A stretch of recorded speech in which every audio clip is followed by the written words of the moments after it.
ఇది కదా ఆఫర్ అంటే ఇప్పుడు ఎంత కొంటే అంత ఫ్రీ. విఆర్ఆ fine silver jewellery, Jubilee Hills check post, Hyderabad.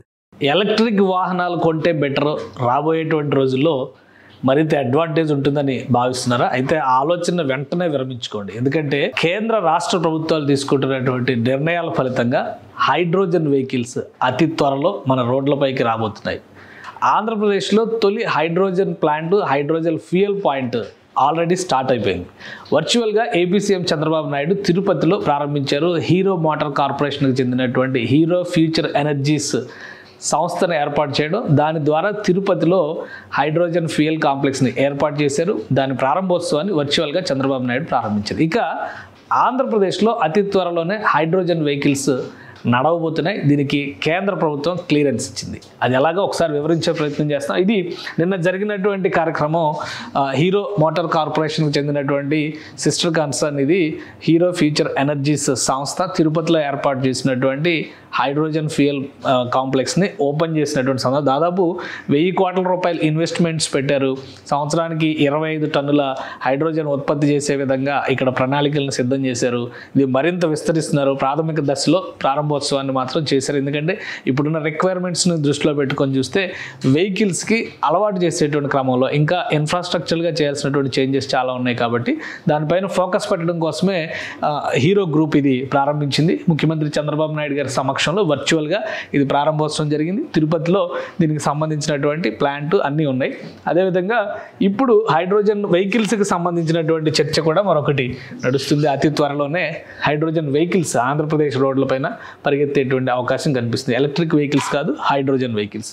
ఇది చంద్రబాబు నాయుడు చేసినటువంటి ట్వీట్. ఇందులో వివరించారు ఏపీ సీఎం చంద్రబాబు నాయుడు 160 గిగావాట్ల రెన్యూవబుల్ ఎనర్జీ కెపాసిటీ రాష్ట్రంలో ఉత్పత్తి జరిగే విధంగా ప్రణాళికలు చేయాలనేటువంటి ఆలోచన. అంటే 10 లక్షల కోట్ల ఇన్వెస్ట్మెంట్స్ ఆకర్షించాలనేది ప్రణాళిక. అయితే ఈ గ్రీన్ హైడ్రోజన్కి సంబంధించి 2 రకాల వెహికల్స్ ఉంటాయి. ఎందుకంటే ఇప్పుడు మనం ఎలక్ట్రిక్ వెహికల్స్లో ఏ విధంగా అయితే సెల్ బేస్డ్ అంటే బ్యాటరీ బేస్డ్గా వాడుతున్నామో, గ్రీన్ హైడ్రోజన్ పవర్తో నడిచేటువంటి బ్యాటరీ బేస్డ్ వెహికల్స్ ఒక రకం అయితే, మరొక రకం వచ్చేసి మామూలుగా ఫ్యూయల్ పాయింట్ ఎట్లయితే మనం ఫ్యూయల్ ఫిల్ చేసుకుని ఉపయోగిస్తామో అదే తరహాలో ఫిల్ చేసుకుని ఉపయోగించే గ్యాస్. ఇప్పుడు సిబిజికి సంబంధించి కంప్రెస్డ్ బయోగ్యాస్లు కానీ, సిఎన్జి కంప్రెస్డ్ న్యాచురల్ గ్యాస్ని కానీ ఉపయోగించి ఎలా అయితే చేస్తున్నాం అటువంటి 2 రకాల మోడల్స్ వెహికల్స్ వస్తాయి.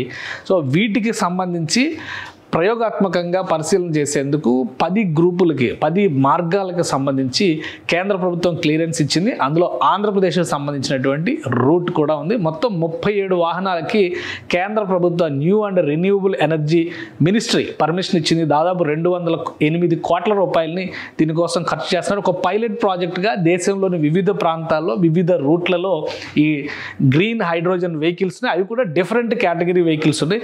అవేంటో కూడా ఒకసారి మనం చూసేటువంటి ప్రయత్నం చేద్దాం. ఇది గ్రీన్ హైడ్రోజన్ వెహికల్స్కి సంబంధించి కేంద్ర ప్రభుత్వం ఇచ్చినటువంటి నేషనల్ గ్రీన్ హైడ్రోజన్ మిషన్లో భాగంగా ఇచ్చినటువంటి క్లియరెన్స్. ఇది new and renewable energy mission కింద కేంద్ర ప్రభుత్వం టేకప్ చేసింది. మొత్తం 37 రకాల వాహనాలకి పర్మిషన్స్ ఇచ్చారు.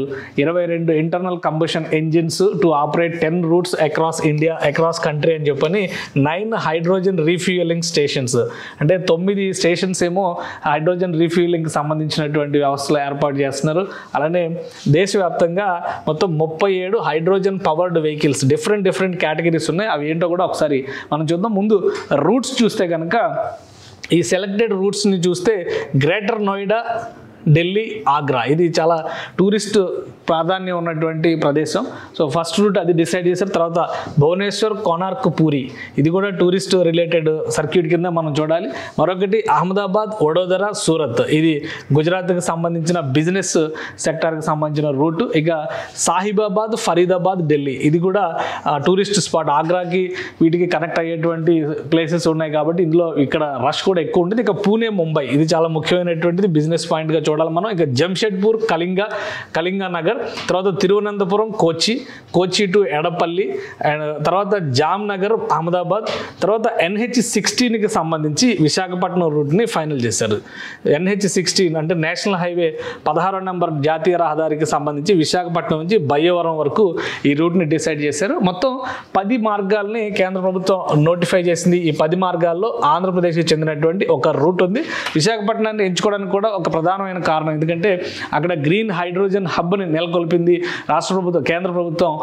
దానికి సంబంధించినటువంటి భూమి పూజ జరిగింది. అతి త్వరలో దాన్ని వినియోగంలోకి తీసుకొచ్చేటువంటి ప్రణాళికల్ని సిద్ధం చేస్తుంది. అలానే దీని ఆపరేషన్స్కి సంబంధించి కూడా పెద్ద పెద్ద కంపెనీలకు అవకాశం ఇచ్చారు. టాటా మోటార్స్, రిలయన్స్ ఇండస్ట్రీస్, ఎన్టీపీసీ, అశోక్ లేలాండ్, అలానే హెచ్పిసిఎల్, బీపీసీఎల్, ఐఓసిఎల్ అంటే అన్ని పెట్రోలియం కంపెనీలు, ప్రధానమైన 3 పెట్రోలియం కంపెనీలకు కూడా ఇక్కడ అవకాశం వచ్చింది. Agency for new and renewable energy research and technology. So ఈ సంస్థలకి ఆపరేషన్స్కి సంబంధించినటువంటి బాధ్యతను ఇచ్చారు. మొత్తం 18 to 24 months దీనికి సంబంధించినటువంటి పైలట్ ప్రాజెక్ట్ ఎగ్జామినేషన్స్. ఎందుకంటే ఈ కొత్త రకం వెహికల్స్ వినియోగించేటప్పుడు వచ్చేటువంటి సమస్యలు కావచ్చు, ఇంజన్లు పనితీరు విషయంలో. ఎందుకంటే కొన్ని కంపెనీలు ఆల్రెడీ తమదైనటువంటి ప్రోడక్ట్స్ని డెవలప్ చేసే R&D విభాగాల ద్వారా టాటా మోటార్స్ సొంత హైడ్రోజన్ ఇంజిన్ని తయారు చేసింది. అదే తరహాలో మిగతా కంపెనీలు కూడా అనేక ప్రయోగాలు చేసినాయి. కొన్ని ఇంపోర్టెడ్ మోడల్స్ ఉన్నాయి. ఇవన్నీ కూడా పనితీరు విషయంలో ఎలా ఉంటాయి? ఎందుకంటే ఇప్పటివరకు ఉపయోగిస్తున్నటువంటి పెట్రోలియం, డీజిల్ వాహనాలకు సంబంధించి ఒక స్పష్టత ఉంది. వాటి మెకానిజం అందుబాటులో ఉంది. రిపేర్లు వచ్చినప్పుడు వెంటనే ఆదుకోవడానికి రావడానికి కూడా పని తెలిసినటువంటి సర్వీస్ టీం కూడా అందుబాటులో ఉండేటువంటి అవకాశం ఉంది. కానీ హైడ్రోజన్ అనేది పూర్తిగా కొత్త వ్యవస్థ. ఇది ఈ కొత్త వ్యవస్థని ఏ విధంగా మనం జనంలో వినియోగంలోకి తీసుకురావాలనేది ఒక ప్రధానమైనటువంటి సమస్య అవుతుంది. దాన్ని దృష్టిలో పెట్టుకునే టెక్నికల్ సపోర్ట్ కోసం కూడా కేంద్ర ప్రభుత్వం ఈ నిర్ణయం తీసుకుంది. సో ప్రధానమైనటువంటి రూల్ అంటే NH16లో విశాఖపట్నం నుంచి భయవరం వరకు వెళ్ళేటువంటి రూట్లో ఏదైనా ప్రాబ్లమ్స్ వస్తాయి. ఇందులో ఇంకొకటి అంటే ట్రక్లు ఉన్నాయి, బస్సులు ఉన్నాయి, ఇండివిజువల్ వెహికల్స్ తరహా కూడా ఉన్నాయి.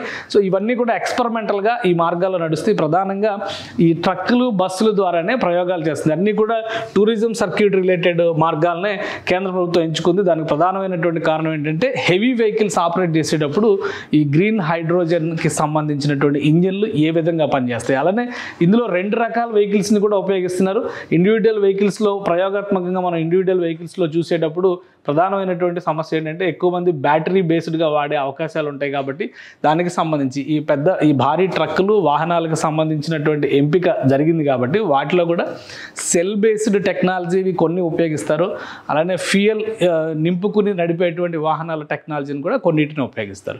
సో ఈ ప్రయోగాలన్నీ కనుక సక్సెస్ఫుల్గా నడిస్తే గ్రీన్ హైడ్రోజన్ వాహనాలు అంటే ఈ భారీ బస్సుల దగ్గర నుంచి ప్రయాణికులకి సంబంధించి అంటే సామూహిక ప్రయాణానికి సంబంధించి పబ్లిక్ ట్రాన్స్పోర్ట్కి సంబంధించినటువంటి వ్యవస్థల్ని ప్రధానంగా పర్యావరణ పరిరక్షణ కోసం కేంద్ర ప్రభుత్వం దేశవ్యాప్తంగా ఇంట్రడ్యూస్ చేసేటువంటి అవకాశం ఉంది. సో ఈ ఫార్ములా కనుక సక్సెస్ అయితే నెక్స్ట్ ఇండివిజువల్ వెహికల్స్, పర్సనల్ వెహికల్స్లో కూడా మనం చొరబడవచ్చు. ఎందుకంటే చాలా కంపెనీలు ఇందులో ప్రయోగాలు చేస్తున్నాయి. టొయోటా లాంటి, హోండాయ్ లాంటి, టాటా మోటార్స్ లాంటి, అలానే మారుతి సుజుకి కంపెనీ కూడా ఇటీవలే గ్రీన్ హైడ్రోజన్ ఎక్స్పెరిమెంట్స్ ప్రారంభించింది. ఫుల్ ఫ్లెడ్జ్డ్గా బ్యాటరీ వెహికల్స్, ఈవీ వెహికల్స్ పైన కూడా లాంచ్ చేసేటువంటి ప్రయత్నాలు జరుగుతున్నాయి.